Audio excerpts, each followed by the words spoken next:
Everyone was praising how good Jujutsu Kaisen Season 3 is. But I did the opposite. I pointed out the flaws I observed and called it empty, which of course angered a lot of fans. So I decided to rewatch the entire Season 3 thinking maybe my opinion will change. Did it? I accused Jujutsu Kaisen of choosing spectacle over emotion, basically using amazing animation whilst not capturing the necessary emotions. But when I was rewatching, I noticed something very interesting. The animation in the first 5 episodes and the animation in the remaining 7 episodes is different. The cinematic animation, which in the first half felt forced, surprisingly fitted very well in the second half. And this is not random. Let's just say that Jujutsu Kaisen decided to hear what I was begging for, telling story with animation. In the first 5 episodes, the cinematic animation didn't really had any value. The scenes didn't feel alive, but just like as if they were existing.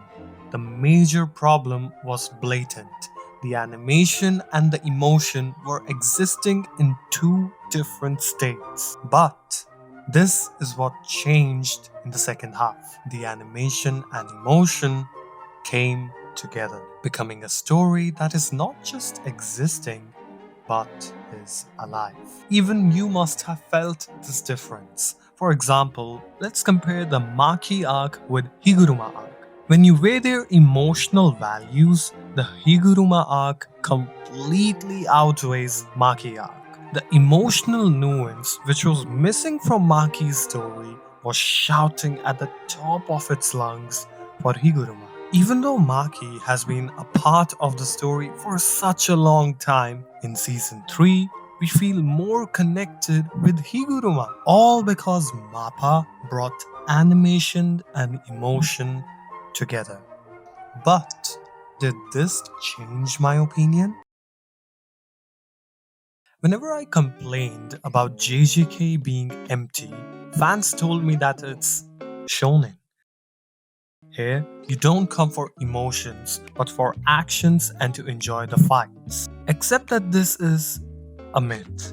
Shonen is not meaningless fights. In fact, shonen tells its story through fighting, something which JJK was not doing. The action felt more like eye candy and less like a part of the story, to the length where even if you go ahead and remove those fights, the story, the anime, will not be affected at all, which signals just how hollow the fights were. And this is exactly why I called JJK empty in my previous analysis. But Jujutsu Kaisen redeemed itself. Upon rewatching, I realized a gradual shift in the fights, where fights went from being soulless to absolute cinema. The choreography of violence improved significantly, and unlike the beginning, where the fights were just happening for sake of fights and didn't really reflect any emotional pain, the episodes near the end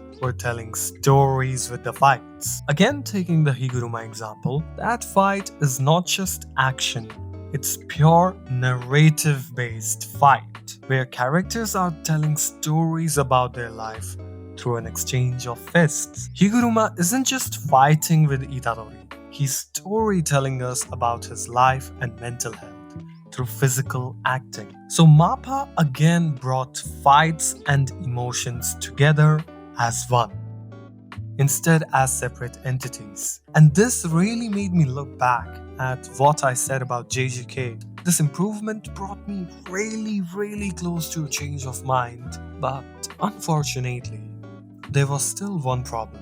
A problem that is observed in almost all animes made by MAPPA. Time. In my previous video, I called out Jujutsu Kaisen for being ridiculously fast. Basically, the pacing attaining light speed, which completely ruins the absorption of the story. see, feel. Okay, next is what Jujutsu Kaisen was doing. And unlike the other two issues which Mappa successfully defeated, it couldn't tackle the problem of pacing. Now, you may call me nitpicky because it is just one problem, and every anime has one or two problems. No anime is perfect. So, how bad could this one problem be? I'll be very straightforward. This one problem is big enough to bring down every good aspect of Jujutsu Kaisen. Even if Mappa combines emotions, animations, and fights together as one, it is absolutely pointless if you don't give it enough time to pan out. No matter how good a fight scene is or how cinematic the animation is, if it is repeated again and again and again and again, it becomes suffocating rather than enjoyable. Without proper spacing, things start to feel like cramped. And now, when I was expecting this problem to get even worse, something very surprising happens. I noticed that Mappa actually has the ability to properly pace the events. Then why didn't they use it? Well, from the perspective of the viewer, it kind of looks like as if Mappa kept finding and losing this ability. Let me explain it in simple words. The Maki fight is an instance where Mappa completely loses their ability to pace. That fight is just pure suffocation because things keep happening without time in between them. And that time is very necessary. That time in between is for emotions. So if you don't give enough time, you end up with a lack of character nuance. But on the other hand, the head of the Zayn clan, Megumi versus Reggie fight, has great pacing. A fight where all three elements come together. A fight which actually keeps you on the edge of your seat. But then it's not really a pacing problem because sometimes the anime is becoming good, sometimes it is becoming bad. What do we call it? A staccato rhythm. Staccato rhythm means that notes are played for short, sharp, detached period of time rather than being connected smoothly. Exactly what was happening in Jujutsu Kaisen Season 3, where the anime doesn't have consistency but has these random bursts of energy. That is why sometimes you will find the scenes very nice and sometimes to be very erratic. Which brings us down to our final question, which you all have been waiting for. Did my opinion change upon rewatching?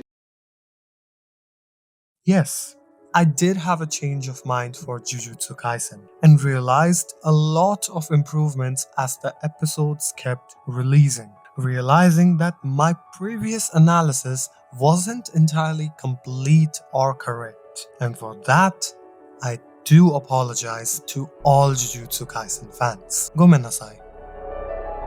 However, I would like to add one more thing. Even though JJK had a lot of improvements, it still couldn't completely rid itself of the emptiness. Again, because of the staccato rhythm. Even though some parts had emotional nuances, the major emotional impactors were unfortunately not captured well. Instead of being treated like pivotal moments, which they were, they ended up becoming another piece of eye candy for the viewer. So while I do admit that yes, JJK Season 3 was a very good watch, I also have to admit about its inconsistencies, with the final verdict being yes, my opinion did change. I am guilty.